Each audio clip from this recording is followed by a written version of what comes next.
Welcome to Disclosure with Dr. Stephen Greer. In this episode, we look at the technology of consciousness. Dr. Greer, welcome. Thank you. Great being here. I love this subject. Yes. Is there a relationship between technology and consciousness, and what can you share with us about that? It's really the core of the sciences of the next 1,000 years will be the interface between the science of consciousness and the fact that technological systems can interface with the conscious field and thought. And sort of the early work that's been done on Earth that the public knows about, we'll get to talk about classified projects later, are like Dr. John at Princeton, who set up random number generators, which are these quantum number generators spitting out zeros and ones. And you could put someone in a room and put their awareness on it, no wires, and intend for there to be more ones and zeros, and it would shift the bell curve, which should be 50-50. And interestingly, when two people that loved each other were united, the effect was much greater, sometimes 10 times greater. And that's the power of people together. So a lot of these studies that have been done, and there are dozens and dozens of them over the years, have shown that the conscious field and thought can affect subtle electromagnetic systems. Even back in, I believe it was the late 80s, early 90s, the physics journals had a report of an experiment where they were firing a beam of photons down a tube to an opening. And when the experimenter, the scientist, would think to change where that opening was, the photons precognitively changed directions. This was actually in Newsweek time. It was all reported in the mainstream. So these studies have been building and building and building for more than half a century with technologies on Earth in the early stages. Now let's extrapolate. Let's go forward 100,000, a million, 10 million years, where a civilization has worked in that area and refined it to the point of such precision that the technologies interface with consciousness and directed thought, intent, seamlessly, and with great accuracy of content. That's what we're talking about when we talk about interstellar transdimensional physics. Now, why do I say transdimensional? I like the word transdimensional more than interdimensional because, and I'll explain later, the difference between interdimensional beings and extraterrestrials that are transdimensional. But basically it means you're transcending various dimensions and you're able to move from one dimension to another, whether it's the entire spacecraft or just the communication system going from one point to another. Human technologies are beginning to really look at this in a very intense way at universities, but interstellar civilizations came this way before. And so they have much higher refined versions of it so that you can think to a distant place and there will be a receiver there to pick it up. Now, obviously there are innate telepathic abilities that humans have, ETs have, so I call these augmentation systems. So they enhance naturally occurring capacities. Because people have experiences of precognition, telepathy, intuition. Very advanced interstellar civilizations can replicate that and augment it with technologies that are interfacing with thought. Now everyone says, oh, they're reading minds. I said, no, it's not like reading minds. It has to be a directed intent. So we call this in the protocols that we're using for contact coherent thought sequencing. Because you're creating thought very coherently as an individual or a group, and it's a sequence that you're doing, so and repeatable if necessary. Right. So that it's very clear, like where you are, if you want to guide the ET vehicles or people to where you are. But in the case of these civilizations, as routinely as we pick up a cell phone or turn on our TV and get a radio frequency signal, those civilizations can use technologies interfacing with their thought. So if you want to communicate across 1 million, 2 million light years of space, instead of taking 2 million years, it takes no time because of this whole concept of the entangled quantum universe. But the ultimate point of non-locality, of integration, of wholeness, is the consciousness field. And that's why All these civilizations are a priori. They must be proficient and expert in the science of consciousness. And their technologies will move, they are electromagnetic and thought integrated. So I always tell people, think of, you have a quanta of thought. Yeah. And it is actually something real. Thought is real. And conscious field with the thought emerging from an individual in thought can be transmitted and received, augmented with these technologies. And so that's really what it is. And it makes total sense when you think about the fact that you're not going to be able to communicate to a home planet from one star system to another using the speed of light. You have to develop these trans-dimensional systems that increasingly, once you pierce, I call it the crossing point of light. Once you go through the crossing point of the speed of light, you're in some really interesting stuff. I mean, at the CIA, they call it WSFM. Sounds like a radio station. Yeah. It actually stands for Weird Science and Frickin' Magic. That's literally what they call it. Wow. Yeah. But this is, civilizations have to have it. And we are going to eventually evolve into a civilization that uses those sort of systems. Yeah. But again, we have to use them only for the human good, for nonviolent reasons, for peaceful reasons, et cetera. And a lot of people cynically say, oh, we can never get there as humans. I say, oh, yeah, we can, because we must. If we don't get to that point, we're going to become extinct. Dr. Greer, can you explain the correlation between consciousness and technology and how they go together? Yeah, it flows two ways. And in the early 90s, I wrote a paper about this that called technology-assisted consciousness. So imagine you would have a technological system that you could connect to that projects your consciousness or projects your thought very accurately. Okay. Now, interestingly, classified projects have worked on these. In 1956, a man had developed a headset that did this, a really souped-up version of remote viewing that the CIA remote viewers weren't read into. There's the technological end of it, where, and this man offered me a set where you could hook yourself up. The headset would enable you to be able to see a remote place or see a remote time. And it was electronic, but it was electronics at a certain frequency that were trans-dimensional, that would augment awareness and thought. So that would be, a technology-assisted consciousness. Let's say you have a spacecraft and the ET wants it to go someplace, then connect to it, either touching it or just thinking to it, and think to that star system, go there. So it actually is directing the technology from the person's thought and consciousness. So it goes both ways. These technologies can be applied in both directions, where the technology assists one's personal consciousness, yeah, or where your consciousness is interfacing with the technological system and effecting some outcome. And those are routine. That's just sort of the big picture. Now the applications of it are really amazing, which is why you have so many unusual manifestations of ETs, because they are utilizing science and technology along with their innate state of consciousness to do those things, where you can have the same craft in two places at the same time, bilocate, et cetera, or go from one point and dematerialize to another. That's a technology. But the closer you get to source of consciousness, the more seamless it is, and the more efficient it is. And civilizations evolved for millions and millions of years, frankly, refining those capabilities, both innately in developing consciousness, meditative states, higher states of consciousness. And a big principle for people to understand, the level of consciousness of a planet, it determines what technologies they can even apprehend and apply. So you look at our planet, yeah, very destructive. Energy sources are destroying the biosphere. Yeah. We burn things, blow things up, split the atom with all this radioactive stuff or nuclear power plant, et cetera, and so on. And so, but that's because the aggregate consciousness of the planet is still very much destructive, yeah, and war-based and what have you.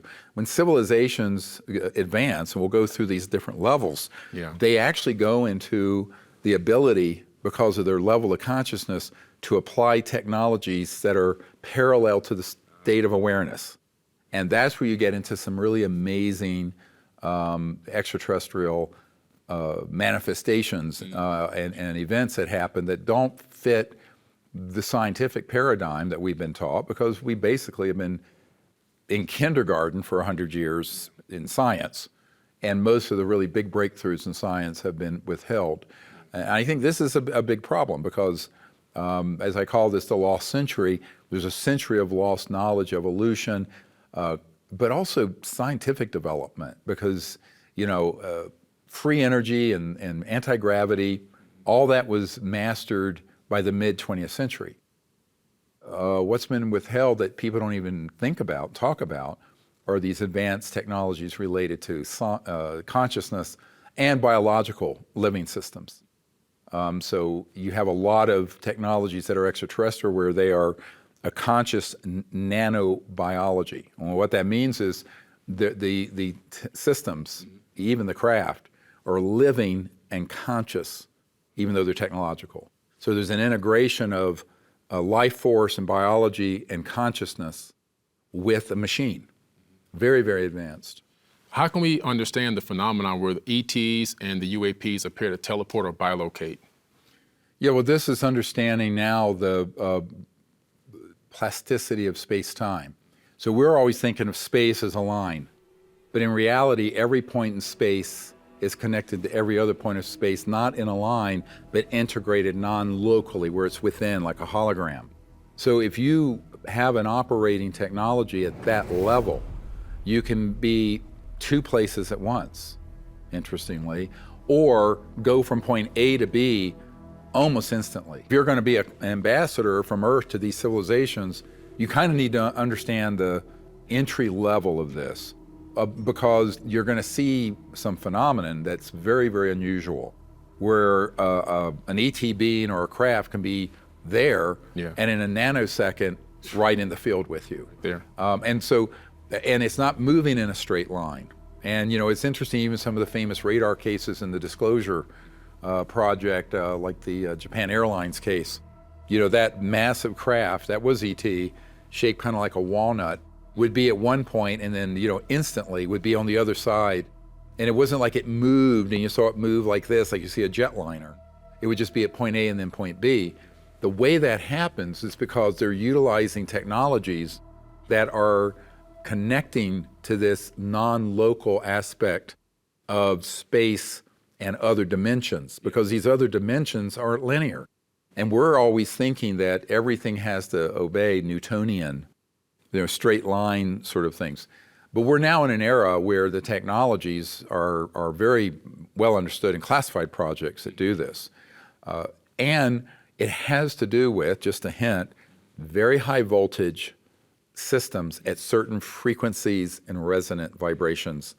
And that will then create a vector, an opening, a portal, if you will, that goes beyond linear space-time into these other dimensions, up to and including, if you're very advanced, into the so-called astral thought forms and pure thought and the consciousness fields. So, this whole cosmic understanding, I call this, we're going to have to develop this cosmic navigator in understanding what we're dealing with, because really the physics that we're taught is really dealing with little steps around the periphery of the big breakthroughs that ended up being classified back in the 50s, 60s, and forward. So interstellar civilizations, if they're going to go from point A to B, have to be able to do that. And they have to create an opening in space-time in one point, go to another point in space-time, but not this way. It's because in reality, this point in space-time is actually right here through this other trans-dimensional field that has very specific scientific laws that govern it. And it's very different from the Newtonian ones. So there's a very different, and it has to do with the very high voltage systems. The real action there has to do with the magnetic fields. But it's understood, and it's been well researched in classified projects as well. Yes. The reason someone who wants to know about this subject and me, the CE5 contact ambassador, the phenomenon that you're going to see, the different things you're going to experience, are all related to understanding this trans-dimensional cosmos. And that's why these ET craft don't have to be full-on 3D. They can be in another dimension and be partially in this dimension, fully in this dimension. They can affect our electronic systems and communicate very specifically by going within space-time and not a direct line signal. Give you an example. We'll be sitting around with 30 people. All the people have different magnetometers that pick up electronic signals, but they'll only pick one to start communicating with, or like a police radar detector. You would think that if a linear beam is hitting that small area, they'd all go off, like on the highway. No, they'll pick one and start communicating with the signal. And that's only because they're not doing it in a straight line. They're doing it from within, let's call it infraspace, within space-time, Right. Through these other dimensions. And it explains, a lot of the things that people experience. Right. Absolutely. That's amazing. Can you explain what phase shifting is and how it works? Yeah, so often people will have a sighting of an ET craft or a being, and they will, literally be full on, where you see it 3D, and then it can shift phasically and resonantly so that it's not really clear, but it's still there. And it can be everything from, I liken this to the old radio stations where you could be on an AM dial and turn the dial, and you can hear New York, and then if you're in the right place, you hear New York and Chicago, and they're bleeding together. So you can have technologies, which ETs do, and also classified projects have developed these, where you can be partially in this dimension and partially not. So when you're doing this, it's really on a spectrum where it's going from full on in this dimension to something that's really not quite there fully, but you can just see it might look like a hologram or an energy field or a sphere. And I'll give you an example. We've had many experiences where we will see what looks like a little sphere or teardrop object, and the camera will pick it up and you'll see the whole craft. The naked eye only sees part of it. So a lot of it has to do with frequency and resonant field and vibration, and then the density. And that is all controlled electronically, electromagnetics. So these are the very advanced electromagnetics that began to be experimented with literally in the late 1800s on Earth. A lot of that was sort of sanitized out of the literature. And even, in the late 1920s, you had T. Townsend Brown had very high voltage systems causing levitation effects, masslessness. And really what that is that you're doing a very high voltage system at low intake power that is at a certain frequency, and the item it actually takes on a increasing masslessness that has to do with the magnetic field and the alteration of the subatomic particles. And we'll get too far into that, but that's why it levitates. Now, an enlightened meditator can meditate or just spontaneously have happen an experience where in consciousness there is a shift in that resonant frequency from the consciousness through the astral body to the physical body, right, that causes you to be able to levitate. And so there are corollaries to the human experience and what are called these technologies. And everyone thinks that this is completely unrelated. It isn't. It's just, there are different bodies of knowledge that we're going to have to pull together into a sort of a real unified understanding of how the cosmos is woven together. Here's what's interesting. Even though consciousness is omnipresent, the experience of it in the relative sphere of our individuality is really enhanced once you go into deeper meditative states and then the lucid dream state. These are all states of consciousness that begin to show different abilities. It's why so many people have a lucid dream and they're flying and they see something that is really there in the future. This is lucid dreams of the future. Well, imagine having a technology where you could do the same thing. Now, there's an interesting story. Some guys who worked at the Bell Labs in Murray Hill, and they had acquired an extraterrestrial device that was a spherical device about the size of a soccer ball that was being studied, and it was an interstellar communication system. And there was a general overseeing that project, and this device suddenly started communicating to the scientists telepathically. The general, they're studying this for very bad purposes. Please destroy me. It kept saying, please destroy me. This is a true story. I mean, the strangest things are true. So they eventually became convinced that this was the case. So they took this device and put it in some kind of a microwave or other. It was supposed to study it and deliberately melted it. And at the very last thing that came out of this blob of stuff was, thank you. Incredible. Yeah. Can you tell us a little bit more how the cities connect to ET technology and different levels of consciousness?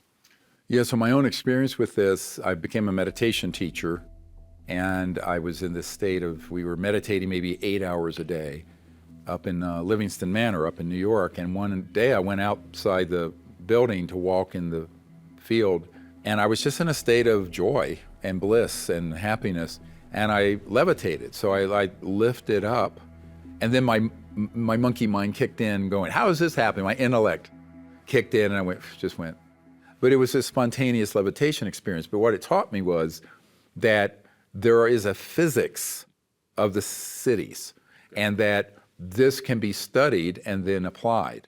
And these extraterrestrial civilizations that I'd had the contact experience with have mastered that, both on a personal level, but also on a technological level. Right. So as I said, that begins to become very much the center of their world view. Universal view is that consciousness becomes the primary science, and all its applications, both innately through developing higher states of consciousness, but also, interestingly, from all their technological systems, all of them become integrated with the consciousness field, which is why I say very clearly, the big science of the next 1,000 years is going to be the science of consciousness and all its applications. Yeah. In ancient India, the ancient text talks about Vimanas, these craft that can fly silently. Mm-hmm. Yeah. Is there any correlation between Vimanas and the UAPs? I think that in a lot of the ancient literature, as well as, caveman drawings and stuff, you see these objects. I think there are two things happening there. I think there are ancient peoples who observed extraterrestrial vehicles, but I think in some of those cases, there have been civilizations on this planet that have developed and gotten pretty close or past where we are, and then hadn't learned a lesson of not engaging in warfare. And at that point, once you hit the nuclear and very high voltage physics, transdimensional technologies, if you don't become a peaceful planet, those technologies are civilization ending. So that's the big leap that has to happen. And civilizations that pass through that gate, sociologically, spiritually, can go on indefinitely. If they don't, they are shut down because they self-destruct. The key thing to understand about the time we're in, I was describing this phase transition with a superfluidity in helium. Interestingly, it's really a great example of where we are sociologically in this time and place on Earth. And when you reach this point where you have, just before there's complete coherence of all the helium molecules, they begin to align. Literally, they became coherent atoms of helium. At about the 1% point, this is what's key, at about 1%, you get this phase transition. But just before the transition, everything's chaotic. The whole container becomes roiling, boiling, crazy. And then, boom, it's like the whole container becomes what's called superfluidity, where it can come in and out and over. It takes on all these coherent, almost magical properties. So our civilization is building up to that 1% of coherence. This is why in the CE5 contact protocols we talk about if we could get 1% of the population meditating but also peacefully connecting to these civilizations, when we hit that about 1%, it could be less if people are very powerful in their meditation, the entire civilization will shift. But we're going through that now where you have increasing consciousness, people becoming awake, at the same time increasing chaos and violence. But those go together. Yeah. It's the eddy and chaos of one era transitioning to another. And we're people on this planet right now navigating through that phase transition. So we are in a transitory period between an old cycle of a few 100,000 years and a new cycle of about 500,000 years. Interesting. So it's like the resetting of entropy. And these interstellar civilizations absolutely know that. And so there's great, huge potential on Earth going forward, but it's also fraught with some dangers because at this point, here's the big problem. Our technologies have gotten way ahead of our spiritual and social development. And in that case, a civilization is at the risk of some of the tales of ancient civilizations on Earth that vanished and blew themselves up. That's why we have to develop higher states of consciousness, meditative states, and peace. But world peace would have been fine 100 years ago. Now we have to think universal peace because there are a lot of interstellar civilizations watching. We've done things such as atomic weapons and others that have created chaos in their dimensions and worlds by detonating those bombs. It literally releases a trans-dimensional signal that damages other planets and the superhighway of communication and travel that's trans-dimensional. Yeah. So we're at a point where to go forward, it isn't like it's just a nice philosophical kumbaya thing. It's a matter of the survival of our time to become peaceful. It doesn't mean everyone on Earth will be in a state of samadhi. It just means that we're not flat out murdering everybody and going to endless wars with increasingly dangerous technologies. So you spoke about the Vimanas of ancient India, and you talked about the Vedas and the technology, how consciousness can merge with technology, and these ETs have this capability. Now here we are moving into the nanotechnology era. How can those nanotechnologies help us move in the way of combining that with consciousness and advancing the human race? Well, actually, the people we've met with who've been in classified projects have already worked on that, where they have nanotubules that are interfacing with the consciousness field that create that effect. Those are highly classified. So think of it this way. We're always looking at only the electromagnetic part of this in terms of zero-point energy, free energy, anti-gravity, which is important. What's equally important is that there's a biological component. And the biological component, remember, the life force in biology is actually emanating first from the consciousness field and the fields of, let's call it the thought body and astral, and the interface between that and the physical body and the biological system. And it isn't that the brain and the body manifest consciousness, it's that consciousness and these other dimensions manifest the body. So we've had it upside down in our reductionist scientific paradigm. So if we get it correct and you begin to understand it, then you understand that you can do things at a deep level that then empowers the biological systems, the technological systems, all with this element that's much more advanced, it's interdimensional, transdimensional. And so that's what you're talking about with these nanotechnological breakthroughs. It's a merger of not just nanobiology, but also nanotechnology and consciousness. So you have to add the conscious element to it. And that's where it becomes extraordinarily advanced.